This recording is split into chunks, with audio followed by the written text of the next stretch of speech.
Welcome to Biztech's Ambassador Conversation Show. Today, our conversation is with Rwanda's High Commissioner to Singapore, His Excellency Dieu Uwihanganye. Now, welcome to the show, Your Excellency. Thank you so much. Thank you, Brian. Thank you for having me. Now, Your Excellency, can you start by giving us an overview of Rwanda and its difficult past?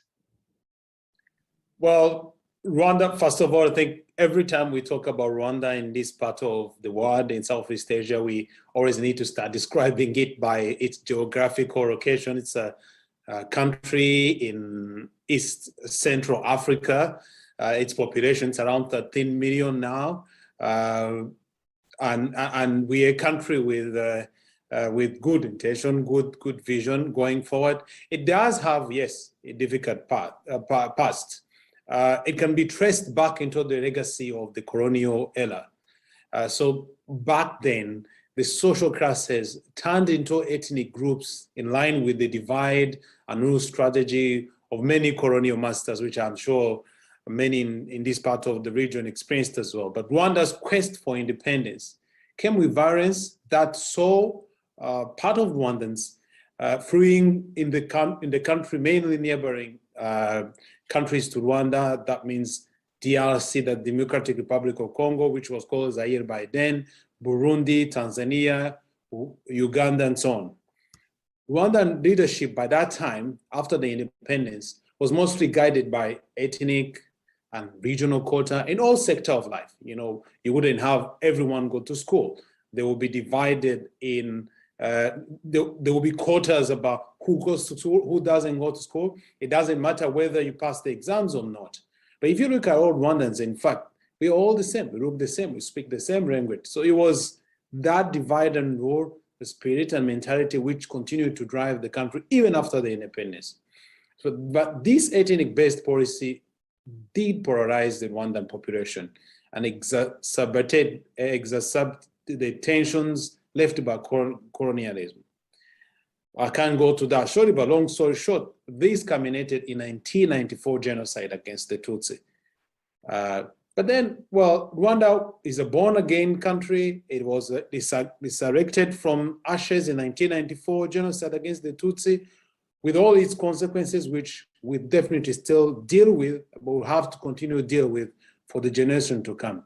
But then, since then, Rwanda has made tremendous development in all sectors of life.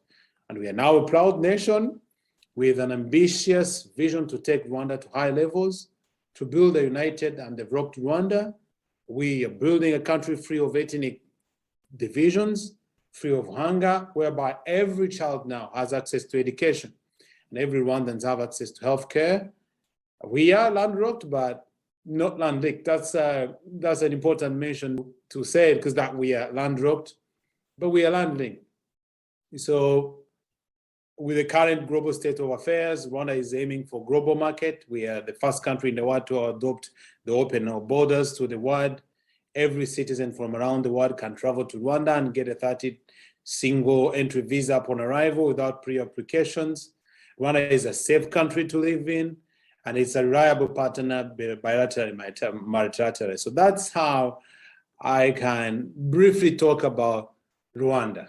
Okay, because there's so little understanding in this region about Rwanda, can you just share with us how Paul Kagame, your president, transformed Rwanda when he came to power? What were some of the key things that he did to transform Rwanda? Walk us through that transformation journey and the key milestones in that journey. To understand it, I could resume it into just three important choices, which he guided the country through it. So His Excellency, the President of the Republic, asked the Rwandans to join him, and we made three choices. And that's the three choices which helped Rwanda rise from the deadly pit of the 1994 genocide against the Tutsi, and the progress from almost those who said we were a failed state to a modern country now. So these three choices are: one, to be together, which means uniting our people and no more discrimination. Two, to be accountable, which is very important. Here we're talking about no corruption and making sure that everything we do is made accountable, so the people, the citizens can make us accountable. And that's been a key cornerstone, right, Your Excellency? Yeah, because corruption and removal of corruption has been just the cornerstone and a beacon compared to a lot of countries in the region. Because Rwanda recent, and it's been topping the list of Transparency International corruption index as the least corrupt country in Africa for so long now. That's part of this choice of to be accountable. And there's a choice number 3, which is to think big. So we are a landlocked small country, but we had to think big. By thinking big here, we mean that ambitious targets to make Rwanda a developed country. So these are 3 choices which the president with Rwandans through those led through the country. So, but then of course there are bilateral and multilateral partnership. Rwanda was accompanied this journey by a number of countries in various forms. Most part of the in almost all the parts of the world, we've had partnership with a number of the countries, including those in Asia. So they will also support with multilateral institutions, IMF, World Bank. And all of those have been able to help together with the Rwandans and what we call the homegrown solutions that have helped to make important and structural reform and sustain its economic growth rate over the last decade. So Rwanda is now known for what we call the effective and successful use of the foreign aid. So it has allowed Rwanda to grow from 80% aid dependence in 2000, when the president of Republic now went to power, to 40% dependence now, because now we can mobilize 40% of the budget inside locally in the country. So the aim is to reach a zero dependence aid in near future. So in fact, these are the key principles and the key choices through which the president led the country, and the Rwandans joined him. Of course, there are milestones, key milestone.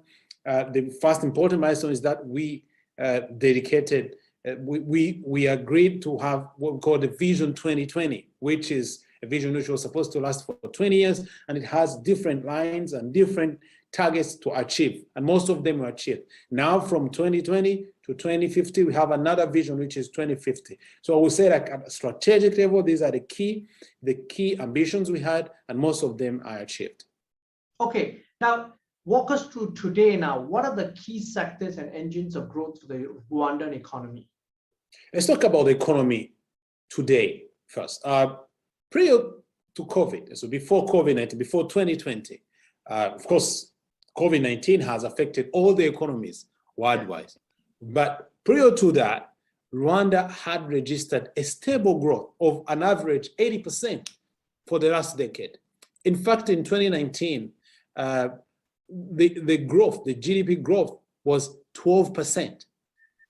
So the Vision 2020 launched by the president in 2000 was a big game changer in the socio-economic transformation in Rwanda. So, and I talked about it. I talked about its main objective, which was to transform the country into a knowledge-based middle-income country, and thereby reducing poverty, health problems, and making the nation united and democratic. So Rwanda economy today is a result of effort to put together to achieve that Vision 2020 objective I said. It is estimated, if I look at the 2017 benchmark, that the annual GDP in 2019, like I said, it increased by 10 to 12%.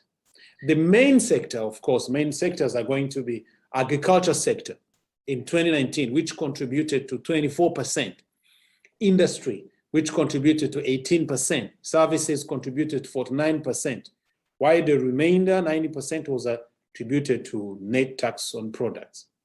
So then the growth, of course, is on that level as well. Agriculture growing at 5%, industry at 16%, and then services at 8%. So in 2000, agriculture was, of course, the first sector contributing to the Rwandan GDP. So that's almost like $2 billion USD with 46%. So of course, Rwanda is now seeking to extend its range of partnership with Global Financial Center to accelerate its development as an African hub. We're talking here about what we call the Kigali International Financial Center. We're trying to develop the country as a new service hub, as a new trade and a financial hub. Obviously, COVID-19 has hit hard the economy. The growth has been reduced, but the economy is now showing sign of recovery. In fact, the last quarter, the data showed in last quarter showed that the economy is slowly recovering. And we have high hopes as we've been able to manage COVID-19 quite efficiently. Ambassador, I want to ask you, that idea of growing, positioning Rwanda as a financial hub in Africa is a good idea, but what are your advantages? What makes you the country that foreigners would pick to be the financial hub compared to, say, the traditional financial hubs like South Africa? Well, number one, it's, the kind of reputation we talk about the country Rwanda has, it is true. Everyone who comes to Rwanda knows it is true. Why would you pick Rwanda? It is a stable and safe country. So Rwanda is the safest country in Africa. It's been ranked, its leadership, the government has been ranked as the most efficient government in Africa as well for so much time. So you would want to put money in a stable country, in a safe country with security, but with a government and the private sector and with a way of doing which is more efficient than any other. Obviously, yes, we have incentives about people setting up funds, incentives about setting up headquarters of companies. But these three key elements I just talked about, I think will give us a competitive advantage. So you're bringing your money, you're bringing your company, you're bringing the people and everything to do with the financial hub in a country which is stable, which is safe, which is efficient in Africa. And this is agreed, it's commonly agreed. So I think this is what we are trying to exploit by putting up an international financial center in Rwanda, and the progress which has been made so far, it's good and considerable. Now, your president has branded Rwanda as the Singapore of Africa. So obviously this plays nicely into that theme. How did Singapore inspire him? Well, I would rather say that it is very important because he doesn't say that Rwanda is a Singapore of Africa. He rather tells Rwandans that, yes, we can make it as Singapore did. The same way he does tell to others. I mean, because obviously there's a difference in terms of context between Singapore and Rwanda. There are many, right? But rather other people are the ones branding Rwanda as a Singapore of Africa.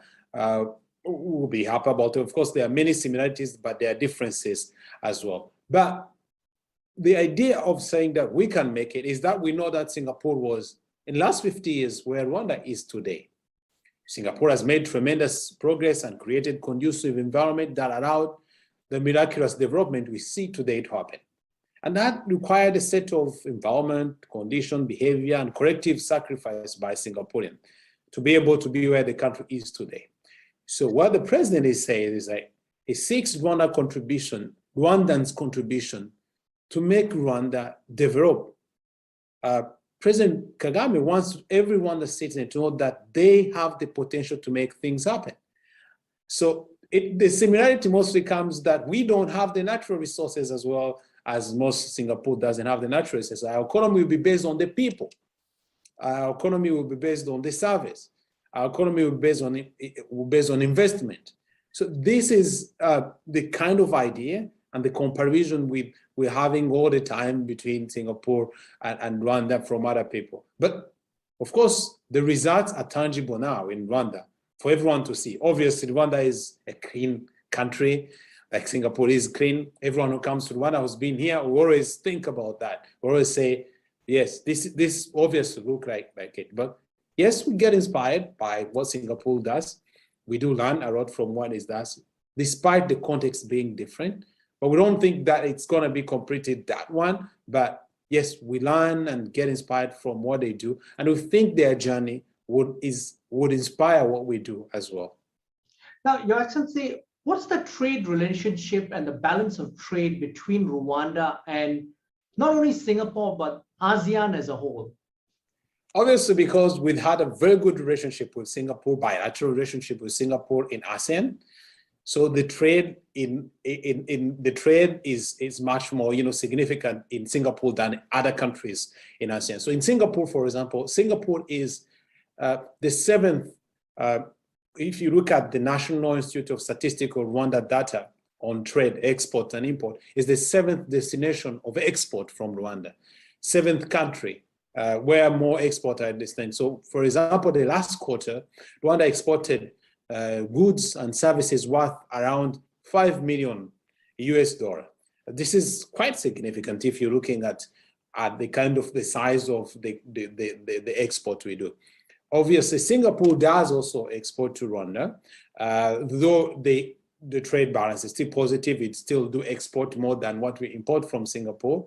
But the real amount of trade specifically happens with the services and the kind of technical cooperation we do have together. With other parts of ASEAN, we still have significant trade with Indonesia. We do import specifically a lot from Indonesia, with Malaysia as well, specifically in the manufacturing sector. But the significant trade relations are mostly with Singapore. And who are the top investors from ASEAN in Rwanda? And what sort of industries have they invested in? It is mostly, like I said, of course, it comes mostly from Singapore. It is mostly in ICT, in IT. We do have a very famous company here from Singapore, which is called Crimson Logic, which did invest in a digital platform for government services in Rwanda, which it's called Irembo, and it became really, really, really popular and powerful. It's being now sought after in other countries in Africa. Of course, there are also other investment in logistics sector. We're talking about Portec, which is a Singapore company which has invested in a dry port in the country, as well as we're discussing with other investors specifically in the agriculture sector. All the key, the big companies in ASEAN, in Rwanda, we're talking about Olam, Wilma, we're discussing Wilma and all these other companies, but mainly the existing investment is mostly in ICT and logistics. And how would you characterize the state of diplomatic relations between Rwanda and Singapore? It's very good. It is very good. We've had this High Commission. We have a High Commission in Singapore for more than a decade, and we've had pretty high-profile visit. His Excellency, the President of the Republic of Rwanda, visited Singapore twice now, and we've had high-level visit from Singapore. The Deputy Prime Minister visited Rwanda. We've had many ministerial visits in Rwanda. We've signed many bilateral cooperation, I think around 20 now, in almost all the sector. Recently, we've signed the one in ICT. Both Minister of ICT and Communication signed a memorandum of understanding for digital cooperation. We've also recently signed the one with what we call the Financial Trust Corridor. We have MOUs in all the sectors, in education as well. So it is a very good relation, which is based on mutual trust, and it's been good for such time. Now, Your Excellency, the citizens of ASEAN really don't know a lot about Rwanda. What is Rwanda doing to promote itself? Because from a tourism perspective, you are doing quite a lot in terms of in Europe. You're sponsoring the likes of Arsenal and Paris Saint-Germain. But how about in ASEAN? Because you see obviously tourism as a big future contributor to your economy.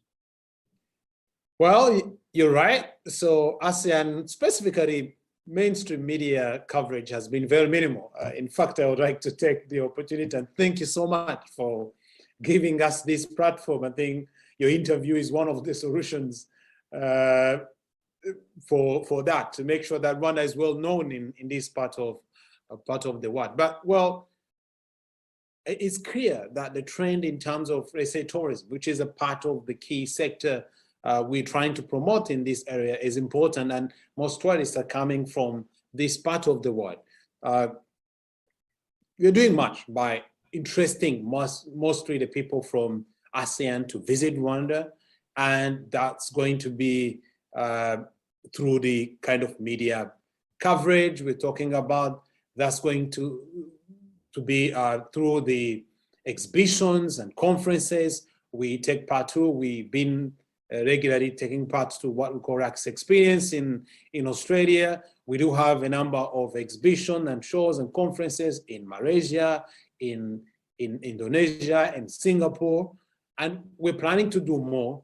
There, of course, a number of cooperation we are having with key attraction in this part, which are still discussed on and confidential. But we hope we are stepping up efforts to make sure Rwanda is well known as well, and the people of ASEAN also can visit Rwanda, and there's a lot of potential and good experience you could have in our country, in Rwanda. Now, moving forward, what are the sectors of the economy that the Rwandan government is really looking for investment, particularly from Singapore? As you said, there has already been significant investments in Rwanda from Singapore, but obviously more can be done. If you've just mentioned in this interview itself, you want to then position yourself as a hub for finance. You want to then also grow your tourism business. What are the areas you think that you are looking to attract investment from this part of the world? Obviously, I'll start with that one. Number one is that we're trying to tell to the investors, to the businesses in Singapore, in Malaysia, in Indonesia, in all this part of ASEAN, that, well, Africa has a potential. It is clear, right? It does have the youngest population. Prior to COVID, all the countries in Africa were growing at a very fast pace. And it is a new area to go. We're trying to tell the investors that you can invest in Africa with your headquarters, with your base in Rwanda. So we are promoting Rwanda, first of all, as a hub for trade, as a hub for finance, specifically in African content. We're talking about, here you come in a country, of course, which does offer the incentives we talked about, which is incentives about cross-border transactions, incentives about setting up funds, setting up headquarters, easy to recruit, and all these environment we have. But we're also talking about what we offer as a stable, as efficient place to do business as Rwanda. That's number one. That's the number one area we were telling, well, you have a country where you can use as a base, where you can use as a hub for your investment in Africa. That's number one. But number two, we're talking about Rwanda itself. It's also to look at Rwanda as a market of 13 million if you want to invest in Rwanda. But also you need to look beyond Rwanda, because we're a market of 13 million people, but within a larger market in the East African community. So key areas, number one would be ICT. There are ready projects such as what we call the Kigali Innovation City, which is being planned to be built. And it's going to be a place for research, development, and a place we give to startups and other innovators to be able to freely create these ideas. We know it's been successful everywhere in China, in Singapore, in Silicon Valley. So we're trying to create that in Rwanda. So this is a good place to invest as we see talents coming up. So, but apart from that specific project, but there are also more other projects in ICT because the uptake in terms of smartphone penetration is really high. We have the whole country covered by 4G. So there's tremendous potential to invest in ICT in Rwanda. There's also, like I said, potential to invest in tourism in Rwanda. The kind of tourism we're talking about here is what we call the high-end tourism. Prior to COVID, we've registered more tourists coming to the country, around 1 million per year. And remember, yes, we're talking about high-end, but also on the other part is about the MICE industry, hosting conferences, hosting events. So this sector does need investment as well. It needs investment in hotels, it needs investment in F&B places as well, and they are ready investment for that. Another key sector is agriculture. We're talking about that market of 13 million people, but also another more larger market of around 100 to 200 million people in East African community, and they all need food and so on. So investment in agriculture is key. So it's clear there are a number of incentives for those who are going to be in agriculture. And another key important, I think, which I will say is important, is it's the recent AfCFTA, Africa Continental Trade Agreement, which does offer more opportunity to invest in Africa, and be able to do the cross-border trade within Africa itself. So it's a time to invest in Africa and take that opportunity to grow with Africa as it grows now in those areas. But these are just the three key areas I just talked about. But there are more and more areas we're telling investors to come to, specifically those in ASEAN. Your Excellency, it's been a very informative conversation. What are your final thoughts that you would like to leave us before we conclude this interview? First of all, I wanted to thank you so much for this interview. And I wanted to once again talk about Rwanda in this part of the world. I know, many of the people here around do not tend to know Africa. They tend to know Africa in what they see on Google, what they search and so on. But Africa has a lot to offer, has a lot of potential. Rwanda is a good, clean, stable, efficient country to try. I mean, we would want to welcome them. Rwanda is open for everyone who wants to try and see what we talk about. We would want to welcome you. You go there, visit it, and see what we're talking about and see the tremendous potential which is there. And obviously, if you want to know more about it, we're here. We have a High Commissioner in Singapore, but we can also service all these other people in the region, in Indonesia, in Australia, in New Zealand. But more or less, is that we'll be able to grow with you. And there are much similarities, and that would help any business, any person, any businessman, any person who would come in our country. That similarities we have together, it will help you to be warmly welcomed in the countries, whatever you'll be doing. So thank you so much. Thank you for the interview, and I hope thank for everyone who watched this interview and who follow up and reach out to us. Now, thank you very much, Your Excellency, for taking your time to be on the show. I'm Brian Fernandez, and I've been speaking to the Rwandan High Commissioner to Singapore, Dieu Uwihanganye, on Biztech's Ambassador Conversation Show. This video will be on our various social media platforms, as well as our website, www.biztech.asia. Please like and subscribe to our various platforms. Thanks again for tuning in.